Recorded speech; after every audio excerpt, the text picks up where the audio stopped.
Hey guys, this is Isaac from Contender Bicycles, and recently we had the awesome opportunity to take multiple e-bikes down to St. George, ride them in the Red Rocks, and see side by side how they actually perform. We were able to bring down a specialized Levo SL, a Santa Cruz Heckler SL, so the newer Heckler versus the older Heckler we had last year. We were able to bring down the BMC Fourstroke AMP LT, a Orbea Rise M10 with the 540 watt-hour battery, and a Scott Lumen as well. All of these bikes are built around a carbon frame and are all full 29er bikes except for the Heckler and the Specialized, which are both mullet setups. Stick around to see what we thought of the bikes.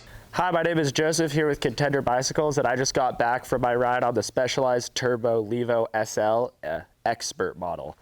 So if I had to describe the ride of this bike in 2 words, I would choose playful and forgiving. With the mullet setup, which is the 29-inch wheel up front, 27.5 in the rear, this bike really wants to go, especially like over rocks, which is what we were riding a lot of. It would really just hop up it, especially with the powerful motor on there. Even with it being a lightweight e-bike, this motor has felt a little bit more powerful than like on the Orbea Rise or the Scott Lumen. After riding all day today on it, I'm honestly sold on transmission for e-bikes. It'll shift anywhere and it'll shift confidently, and it's also just durable. It can handle the added torque of an e-bike motor. On the descent wise, the mullet setup makes the bike really playful.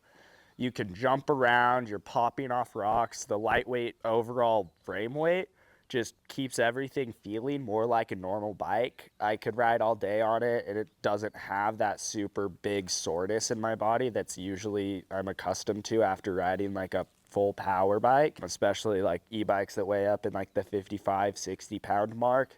This one is a lot more fun to ride. Another thing on this specific model is it has the SRAM Code silver brakes, which are a 4-piston but very burly brake set designed for like enduro use and even some downhill. So on an e-bike like this, where it is a little bit heavier than your standard normal bike, they inspire you on the descents. You're pushing yourselves because you know that you're gonna stop quickly without much fuss. One thing that I was a little bummed about, the range doesn't seem quite as good as like an Orbea Rise. The 320 watt-hour battery is a little bit on the small side for an e-bike, so if you're looking to do longer days, the e-bike range extender that Specialized makes is going to be an awesome addition to the frame.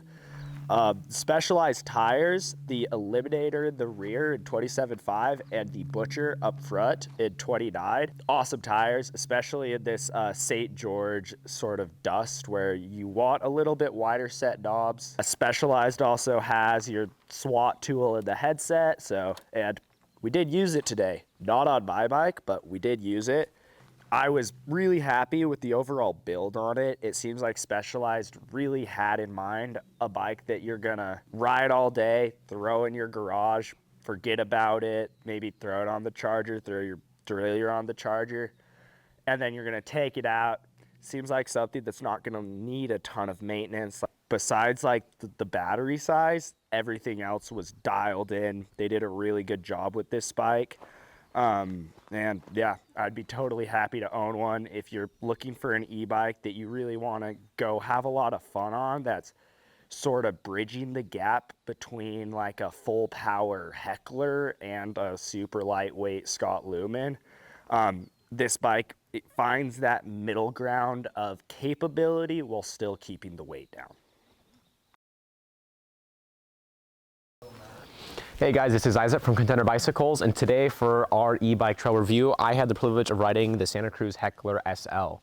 Last year when we did this review, I was also able to ride the normal Heckler before this bike was released, so this is a little bit different than that bike by losing almost 15 pounds off the complete weight of the bike in motor and battery. This bike itself, I think, mainly puts its playfulness and fun in climbing more so than it does descending. People talk a lot about how e-bikes let you have more travel and more tire clearance, more brakes and all that stuff because a bigger bike with a motor is a lot easier to get around trails than a smaller bike. And so you can descend with more travel and more tires and it's all fun. But that also means climbing on e-bikes is equally as fun. With a little bit of kick behind you from that Fazua Ride 60, climbing becomes almost just as fun as descending. And it is also shown in the geometry of this bike. This bike in the low setting has a 64-degree head tube angle, which is slack, but it's not as slack as some of the other bikes we had here today. It's even steeper than its non-e-bike cousin, the 5010 from Santa Cruz lineup, but that honestly made this bike less of a workout on the climbs. An e-bike on climbs can also be can be a workout on the body because you're doing a lot of lifting with your arms, pulling the bike up around steps, rocks, whatever it may be. So keeping the head angle a little bit more rolled inwards than some other bikes in Santa Cruz line means that you weren't super worn out at the end of your ride. Also, your legs are saved with the motor. This bike has, in a size large, a 480 millimeter reach in the high setting and a 477 millimeter reach in the low setting, which is right at home for me. I'm 6'1", and that is pretty close to where my other bikes are. A little bit longer than my trail bike of last year, but I didn't notice it a whole ton on the trail because it also has a steeper seat tube angle. The Ride 60 on this from Fazua also uses a 430 watt-hour battery, which I was severely impressed with today. We rode for over 2 hours today, and I barely even got below 75% on the motor. And it's not like I was being conservative with it either. This motor has 3 modes, and I was staying in the middle mode most of the day, and then definitely went into boost for like probably the last 30 minutes. And even then, the battery life on it was conserved all day, and I could have ridden the same ride today twice, maybe even 3 times before I managed to kill the motor, which is super impressive with battery life on this bike. One of the biggest things on this bike is also the fact that it is a mullet, like the other bike on our test, the Specialized Levo SL. The mullet setup was super fun and really tight technical trails because it lets you get around things with a little bit more clearance, and it also lets you just hop around a little bit more without feeling like the bike is too cumbersome. Because sometimes on e-bikes like this, where they are bigger travel and bigger motors and everything, they can feel hard to get around small technical trails on, so that mullet does help that bring it a little bit along with the 64-degree head tube angle to keep things in control. On an e-bike like this, it is bigger power than some of the other bikes we tested today, and that also requires bigger brakes and bigger travel. This is 160 millimeters of front travel compared to a 150 millimeter rear shock, like the Bronson, which is its more analog cousin. And with those bigger brakes, Santa Cruz did the responsible thing and made sure that you had all the braking power to spare. This bike was spec'd with SRAM SRAM codes in the silver level with 200 millimeter rotors front and rear.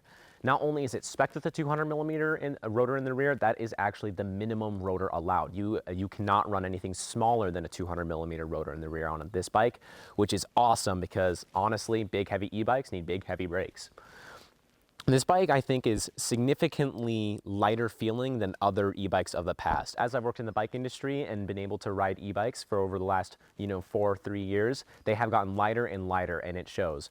On a bigger travel e-bike like this versus the Heckler that I was riding in the same review last year, it is noticeably easier to maneuver and handle and less of a workout on your shoulders and upper body at the end of a technical ride because the bike lost weight over the standard Heckler.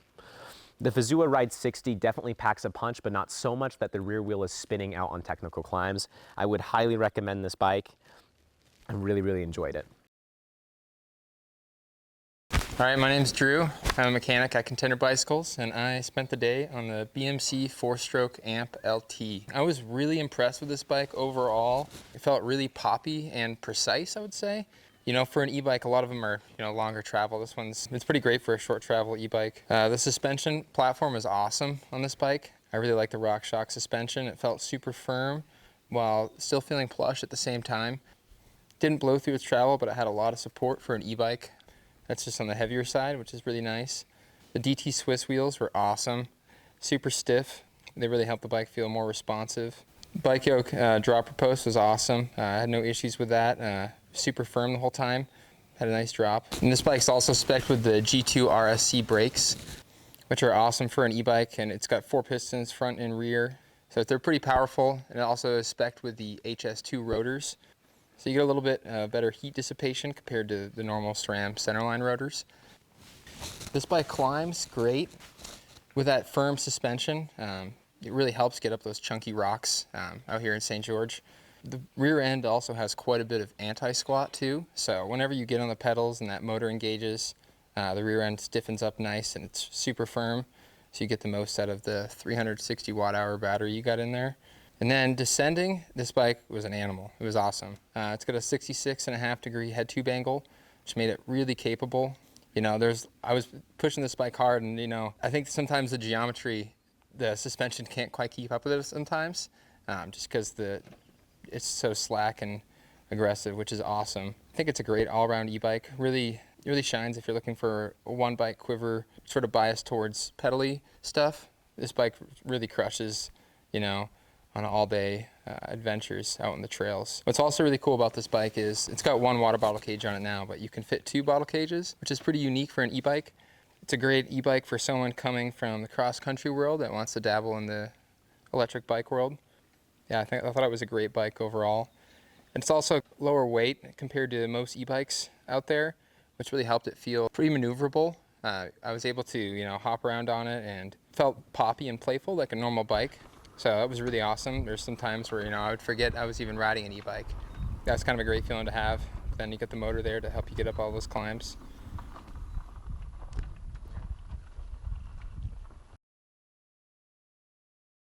Hey, my name's Ezra. I work on the web team at Contender Bicycles, and today I rode the Scott Lumen. It's a 130 e-bike. It's got a 360 watt-hour battery on there, and it uses the TQ motor. Right off the bat, what I noticed was that it felt like a regular mountain bike, not necessarily like an e-bike. I ride a little bit longer travel mountain bike that's right around 37 pounds, and this is at 38.8, and so it actually felt very close. So kind of cool. I rode it around a little bit with the motor off as well, and you can pedal it just fine. And I actually stayed in the lowest mode probably most of the day. Towards the end, when I knew we were kind of towards the end, I threw it in the full power mode and had a blast riding back. This bike comes stock with Fox suspension, so it has a Fox 34 up front. And then it's got kind of a mix on the drivetrain. It's got an XT derailleur, and then kind of scattered about, it's got some Dior and SLX parts in there as well. So it pedaled super well. I did run it a little bit stiffer, so I had about 25% sag in the rear, about 15% in the front, and I found that to be the best to keep it from diving in the corners. And then it offered like a super solid pedaling platform. This bike does have Scott's twin lock on it, so you can put it in like 3 different modes. It has like the fully lockout, like the mid, like pedaling, and fully open. With it being an e-bike and having that extra power on the motor, I honestly kept it in that open position most of the time. But if you're like going from home and riding to trailheads and stuff, it'd be great to be able to put it in those little bit firmer positions, or if you're riding on a little bit mellower stuff to get to trails. A lot of people like to shuttle on e-bikes, so if you're riding on gravel roads or anything, it'd be great to put it in that mid mode. But with it being an e-bike, running it fully open is great on the trails. I would say with it having less travel, it made it feel less like an e-bike. It didn't feel as plowy, like you could still flick it around a little bit.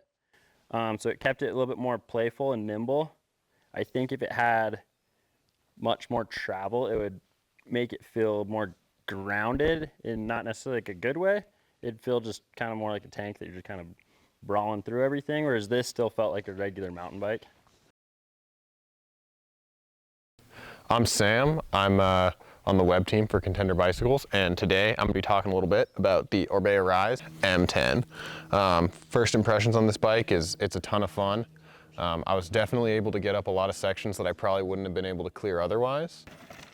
Oh, come out.